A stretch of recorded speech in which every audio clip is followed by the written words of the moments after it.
Hello dear subscriber, मैं आपका वर्मा महेंद्र एक बार फिर से हर्षिला चैनल में स्वागत करता हूं। जैसे कि आप लोग देख रहे हैं पाठ 12 जो कि हमारा है नक्शा समझें। ठीक है, तो हम इस चैप्टर के बारे में हम नक्शे के बारे में जानेंगे। नक्शे में किस तरह की क्या क्या चीज़ें होती हैं या किस प्रकार की आकृतियाँ होती हैं या किस प्रकार के सिम्बल्स होते हैं, हम उनके बारे में चर्चा करेंगे इस चैप्टर में। ठीक है, हम हर बार की तरह पिछले चैप्टर के बारे में चर्चा करेंगे कि हमारा इसके पिछला चैप्टर था क्या, उसमें क्या क्या खास चीज़ें थी। तो हम बात कर रहे हैं पार्ट 11 की, जो था भूमि स्वरूप। ठीक है, भूमि स्वरूप में हमने क्या किया था, भूमि के प्रकार के बारे में जाना था, पर्वत के बारे में जाना था, फिर पठार के बारे में जाना था, ज्वालामुखी के बारे में जाना था और किस प्रकार की इनमें क्या क्या भिन्नता है वो हमने जानी थी। तो इसके बाद हमने मैदान के बारे में जाना था, मैदान के महत्व के बारे में, और खाड़ी, रास, द्वीप, घाटी और जल डमरू मध्य और स्थल डमरू मध्य और द्वीप कला के बारे में जाना था, जो कि छोटी व्याख्या के रूप में थी। ठीक है, तो अब हम बात करने जा रहे हैं पाठ 12 जो कि है नक्शा समझें। नक्शा समझें यानी नक्शे के बारे में हमको जानकारी प्राप्त करनी होगी। तो हम बात करते हैं शुरुआत से। पर्यटक गुजरात के भिन्न भिन्न पर्यटन स्थलों जैसे कि सोमनाथ, द्वारका, तरणेतर, अंबाजी, धोरडो, सापुतारा आदि स्थलों की यात्रा करते हैं। वे इन पर्यटन स्थलों से अनजान होने के उपरांत स्वयं निश्चित किए स्थलों तक सरलता से पहुंच जाते हैं। इसका कारण क्या है? कारण मात्र एक ही है कि उनके पास पर्यटन स्थल दर्शाता मानचित्र होता है। मानचित्र यानी मैप यानी नक्शा। वे मानचित्र वाचन द्वारा अपने पर्यटन स्थल संबंधी जानकारी प्राप्त कर सकते हैं। मतलब उस नक्शे को पढ़कर वो पता कर सकते हैं कि हमको कौन से स्थल पर किस टाइम पे पहुंचना है। ठीक है, वर्तमान समय में पर्यटन के अलावा दूसरे अनेक उद्देश्यों के लिए नक्शे अधिक उपयोगी बने हैं। आज तो विज्ञान टेक्नोलॉजी के युग में जीपीएस यानी ग्लोबल पोजीशन सिस्टम की मदद से आप विश्व की किसी भी स्थल पर स्वयं पहुंच सकते हैं। हम इस अध्याय में नक्शे के बारे में जानकारी यानी समझेंगे। तो जीपीएस का आपको फुल फॉर्म पता पड़ गया है, ग्लोबल पोजीशन और सिस्टम। ठीक है, जो कि हमारे नक्शा जिसके थ्रू चलता है, कहें तो ये टेक्नोलॉजी है एक प्रकार की जीपीएस। ठीक है, ग्लोबल पोजीशन सिस्टम। पृथ्वी का अध्ययन करने के लिए उपयोगी है, परंतु पृथ्वी के किसी एक महाद्वीप, देश, राज्य, जिले, तहसील, शहर या गांव का अध्ययन करने के लिए नक्शे अधिक उपयोगी हैं। नक्शे शब्द का अंग्रेजी पर्याय यानी मैप लैटिन भाषा के मूल शब्द मैपा मुंडी से अपभ्रंश होकर मैप बना। इसका अर्थ होता है हाथ में रख सके ऐसा कपड़े का टुकड़ा। सामान्य अर्थ में पृथ्वी के धरातल अथवा उसके किसी एक भाग का समतल कागज का आलेखन नक्शा कहलाता है। बड़े क्षेत्र वाले प्रदेश की बहुत सी जानकारियाँ का नक्शे में समावेश हो सकता है। कहें तो एक पूरे इंडिया का नक्शे को हम छोटे से एक कागज़ में ला सकते हैं। ठीक है, तो यही हमको समझाने की कोशिश कर रहे हैं। अब बात करते हैं नक्शा पोथी में। नक्शा पोथी के नक्शे मतलब एटलस मैप पृथ्वी अथवा उसके विशाल भाग को भिन्न भिन्न जानकारियों को दर्शाने वाले नक्शों का समूह नक्शा पोथी कहलाता है। मतलब जिसमें बहुत सारे पेज दिए हों, वो भी नक्शे के दिए हों, उसको हम नक्शा पोथी कहते हैं। जिसमें हमको नक्शे का मैप दिया होगा पर हमको जगहों का नाम लिखना होता है। ठीक है, जगहों का नाम, फसलों का नाम, अलग अलग प्रकार के अलग अलग नक्शे होते हैं। ठीक है, इसमें राजनीतिक, प्रशासनिक, प्राकृतिक, सांस्कृतिक जानकारियाँ दर्शाई होती हैं। नक्शे की मदद से किसी भी प्रदेश को संपूर्ण जानकारी जान सकते हैं। नक्शे विविध प्रदेशों को महत्वपूर्ण जानकारी जैसे कि प्राकृतिक, जिसमें पर्वत आता है, पठार आता है, मैदान आता है, नदी आती, झील इत्यादि आती हैं, और सांस्कृतिक यानी परिवहन, उद्योग, कृषि, सिंचाई आदि। ठीक है, इसको दर्शाते हैं। नक्शे के प्रकार। नक्शे के प्रकार अब जानेंगे कितने होते हैं और किस किस प्रकार के नक्शे होते हैं। नक्शे यहाँ मुख्यतः दो प्रकार के बताए हैं। पहला उद्देश्य आधारित नक्शा और दूसरा माप आधारित नक्शा। तो हम उद्देश्य आधारित नक्शे के बारे में जानकारी प्राप्त करेंगे। ठीक है। तो इस प्रकार के नक्शे आवश्यकता अनुसार जानकारियों के आधार पर तैयार किए जाते हैं। उद्देश्य आधारित नक्शों को उसमें दर्शाई जानकारी के आधार पर मुख्यतः 2 विभागों में वर्गीकृत किया गया है। पहला है प्राकृतिक नक्शा और दूसरा है सांस्कृतिक नक्शा। हम पहले फिजिकली मैप यानी प्राकृतिक नक्शा के बारे में जानकारी प्राप्त करेंगे, होता क्या है इसके अंदर।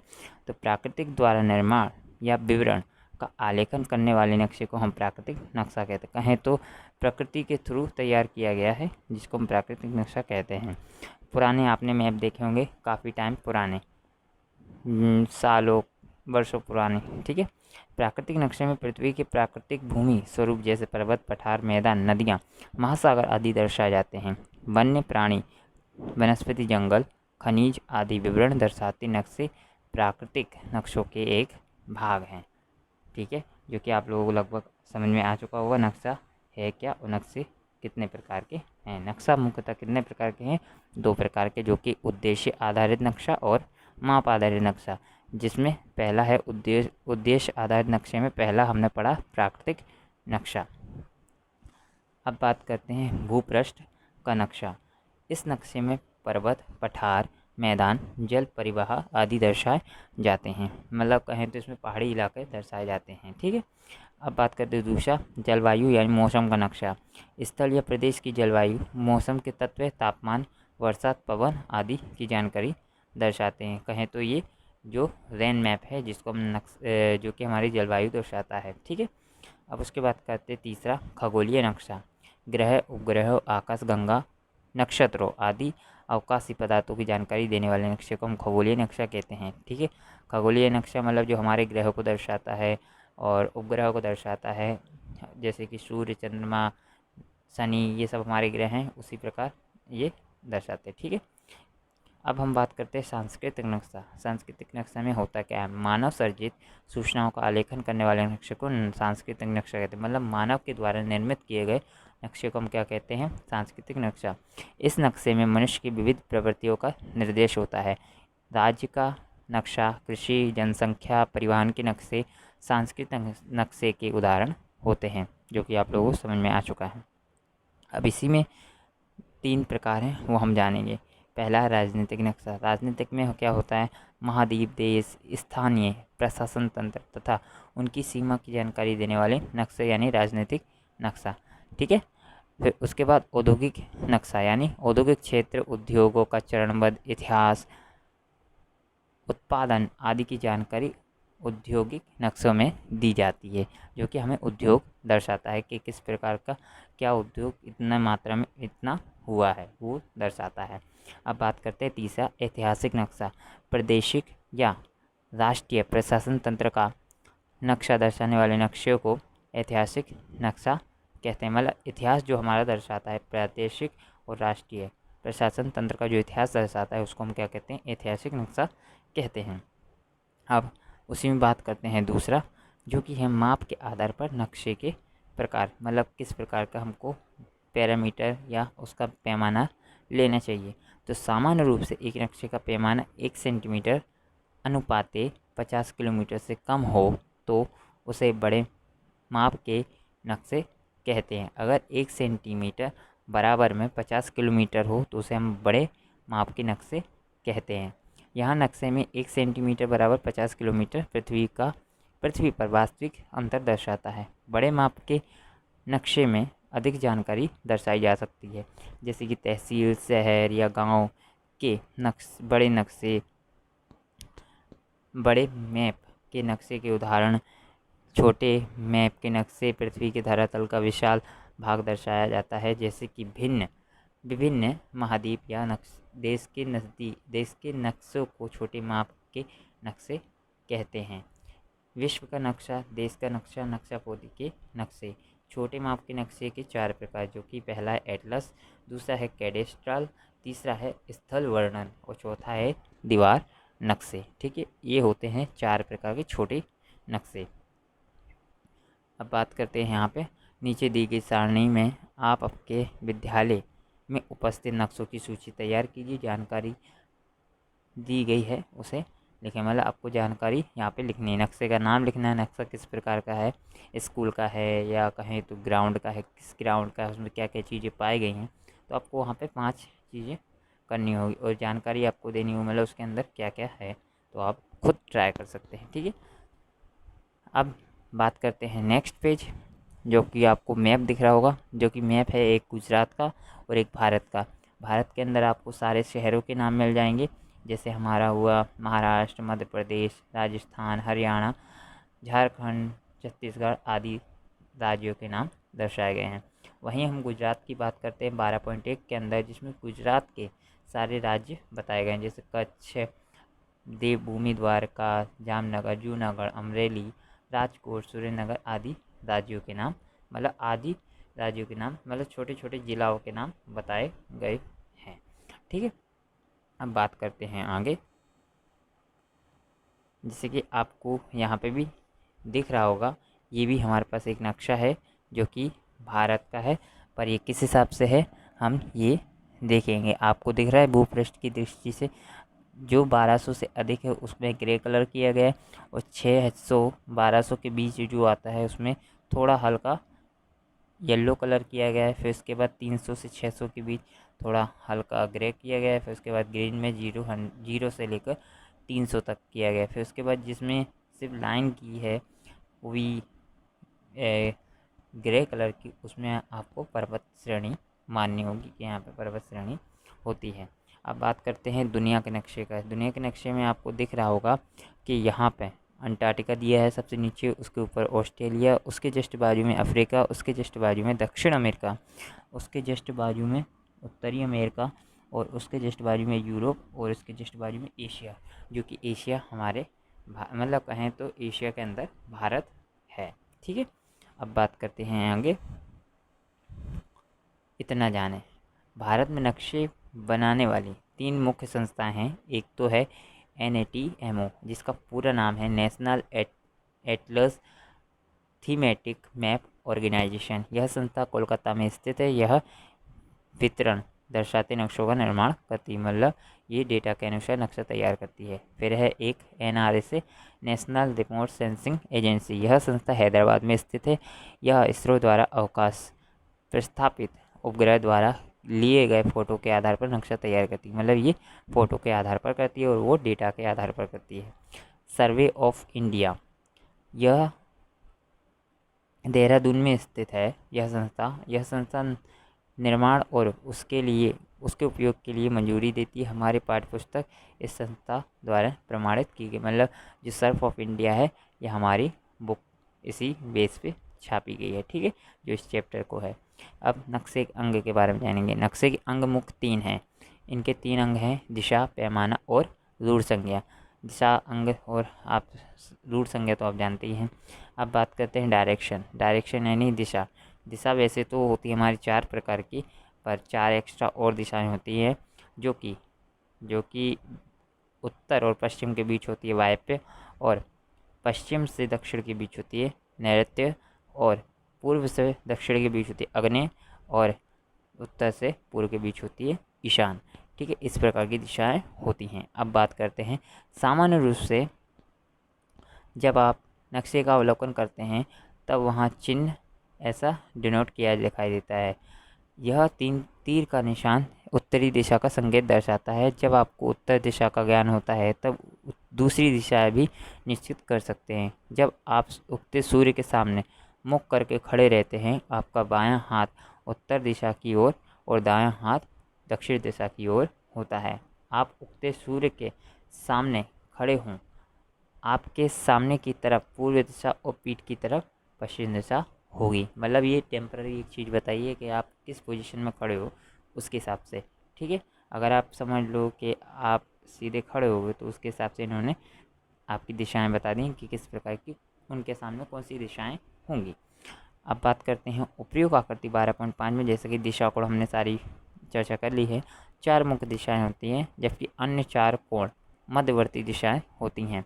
उत्तर पूर्व को ईशान, और दक्षिण पूर्व को आग्नेय, और दक्षिण पश्चिम को नैऋत्य, और उत्तर पश्चिम को वायव्य दिशा कहा जाता है।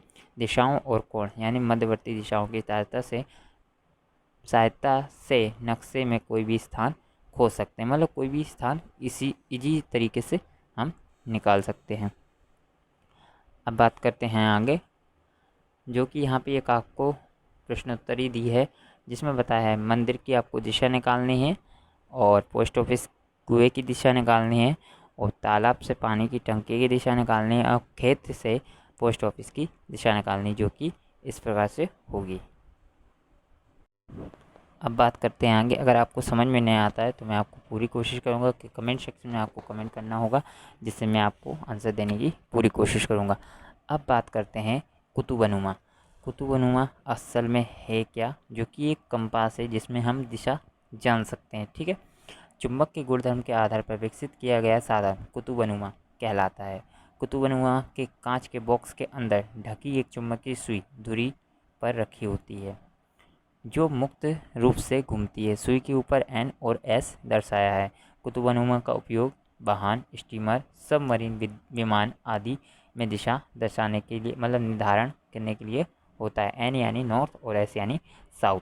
विचार करें, आपको विचार करना है कि कुतुबनुमा की सुई हमेशा उत्तर दक्षिण दिशा की तरफ ही क्यों होती है, वो आपको चर्चा करना है, वरना मैं आंसर आपको पूरी तरह से दे दूंगा। ठीक है, अब हम बात करते हैं पैमाना। पैमाना यानी स्केल की बात करते हैं, जो कि हमने एक सेंटीमीटर और 50 सेंटीमीटर वाला हमने किलोमीटर वाला पढ़ा था स्टार्टिंग में, वही होता है स्केल।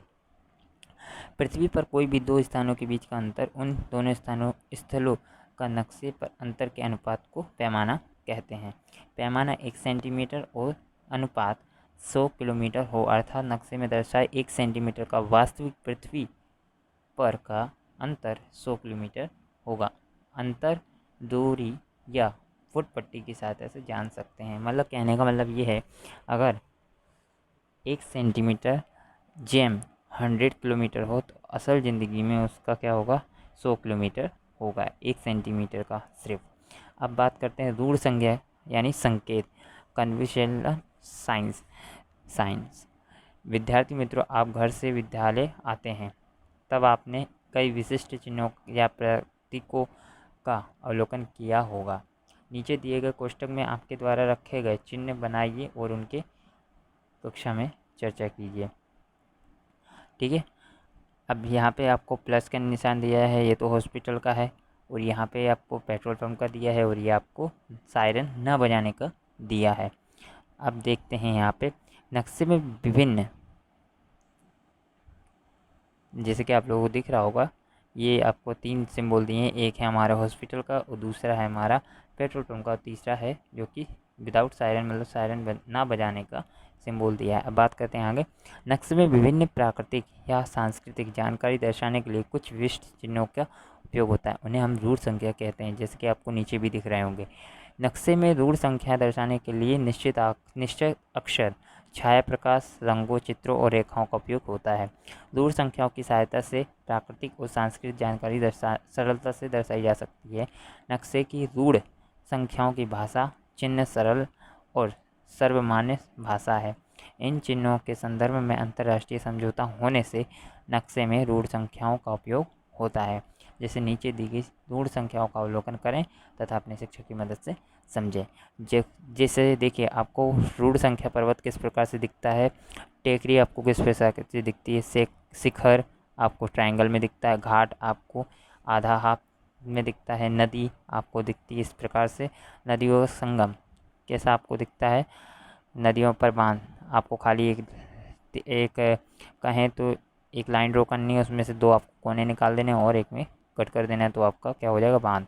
फिर पक्का मार्ग आपको खाली 2 लाइन स्ट्रेट खींचनी है। फिर रेल मार्ग आपको 1 लाइन स्ट्रेट खींचनी है, फिर उसमें आड़ी साइड आपको लाइन करने हैं। ठीक है, उसके बाद प्रकाश स्तंभ जैसे कि आपको दिया है, फिर पोस्ट ऑफिस, पीओ और सर्किट हाउस यानी सीएच। फिर नक्शे की उत्तरी दिशा जो कि हम पढ़ चुके हैं, जिले की सीमा डॉट डॉट डॉट, फिर राज्य की सीमा डॉट डॉट, फिर अंतर्राष्ट्रीय सीमा डॉट, फिर पैमाना। अब बात करते हैं अंतर्राष्ट्रीय सीमा, जैसे कि आपको देख रहे हैं पैमाना आपने देख लिया। देश की राजधानी आपको राउंड करना है, उसमें डार्क कर देना है। फिर राज्य की राजधानी आपको ब्लैंक छोड़ देना, इसमें आपको कुछ नहीं भरना। फिर जिला मुख्यालय यानी आपको गोल राउंड सर्कल कर देना है। फिर शहर छोटा सा राउंड। फिर जंगल आपको जिस प्रकार से दिख रहा है, पुलिस स्टेशन पीएस, और पोस्ट एवं तार ऑफिस मतलब पीटीओ। ठीक है, इस प्रकार से आपको डिनोटेड करना होगा। इनको हम क्या कहते हैं, रूढ़ संज्ञाएं। अब बात करते हैं आगे। चिन्हों के अलावा नक्शे में अलग अलग रंगों तथा रंग विस्तार से विभिन्न प्राकृतिक और सांस्कृतिक जानकारियाँ दर्शा सकते हैं। नीचे दी गई सारणी में प्राकृतिक एवं सांस्कृतिक जानकारी रंग द्वारा दर्शाई जाती है। जैसे विवरण है हमारा भूमि स्वरूप, जिसको हम कत्थई या बादामी रंग से दर्शाते हैं, जो कि आपको बाजू में दिख रहा होगा। फिर जल स्वरूप, जिसको आसमानी रंग से दर्शाते हैं। वनस्पति प्रदेश, जिसको हम हरे रंग से दर्शाते हैं। रेल मार्ग, जिसको हम काले रंग से दर्शाते हैं। जमीन मार्ग, जिसको लाल रंग से दर्शाते हैं। और कृषि यानी पीले रंग से हम दर्शाते हैं। भारत का स्थान, अब भारत का स्थान हम देखते किस प्रकार से बताने की कोशिश कर रहे हैं। भारत एक विशाल भूभाग है। भारत देश पृथ्वी पर उत्तर पूर्व गोलार्ध में स्थित है। भारत एशिया महाद्वीप के दक्षिण भाग में स्थित है। भारत के उत्तर में हिमालय पर्वतमाला आई हुई है, और पूर्व दिशा में बंगाल की खाड़ी, और पश्चिम दिशा में अरब सागर आया हुआ है। भारत के मुख्य भूमि क्षेत्र 8 डिग्री 4 और से 37 डिग्री 6 उत्तरी अक्षांश, और 68 डिग्री 7 से 97 डिग्री 25 पूर्वी देशांतर के बीच स्थित है। भारत के लगभग मध्य से कर्कवृत्त गुजरती है, जो कि हम सभी जानते हैं। वर्तमान समय में भारत को प्रशासनिक सरलता के लिए 29 राज्यों और 6 केंद्र शासित प्रदेशों और एक राष्ट्रीय राजधानी क्षेत्र में बांटा गया है, जो कि हम सब जानते हैं। राष्ट्रीय राजधानी हमारी क्या है, जो कि दिल्ली है। अब ये जो इन्होंने नोट किया है वो 2019 का टारगेट है, ठीक है, जो कि अभी थोड़ा बहुत चेंजेस हुआ होगा। अब बात करते हैं थोड़ी हम मैप की। मैप में किस प्रकार से किस जगह को किस तरह से डिनोट किया गया है, जो कि हमारे ये भारत का राजनीतिक नक्शा है।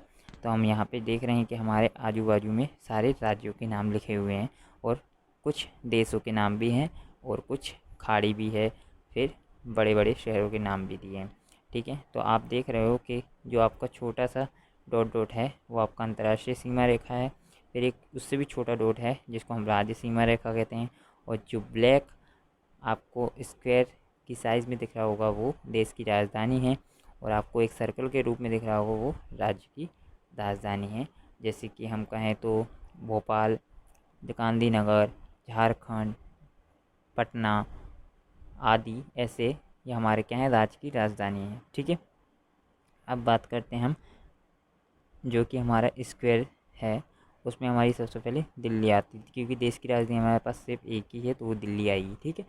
अब बात करते हैं राज्य सीमा रेखा।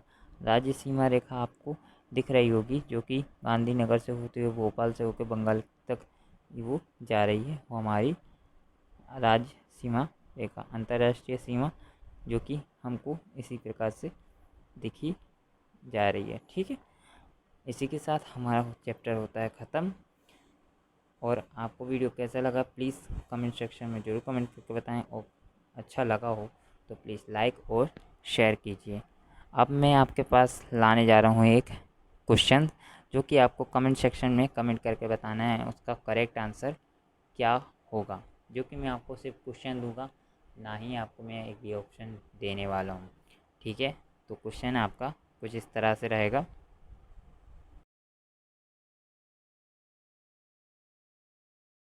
ठीक है, आपको कमेंट सेक्शन में कमेंट करके ज़रूर बताना है कि दशमलव की खोज करने वाले थे कौन, ठीक है। और आपको वीडियो कैसा लगा प्लीज़ लाइक कीजिए, और आप शेयर कीजिए, और अगर सब्सक्राइब ना किया हो तो सब्सक्राइब कीजिए। और ऐसी वीडियो पाने के लिए, और आपको हर वीडियो के अंदर आपको एक नया क्वेश्चन मिलेगा, जो कि आपको उसका आंसर देना होगा, जिससे आपका जनरल नॉलेज और एसएस अदर सब्जेक्ट आपके इम्प्रूव होने की आशंका रहेगी, ठीक है। तो बने रहिए मेरे चैनल के साथ। Thank you everyone.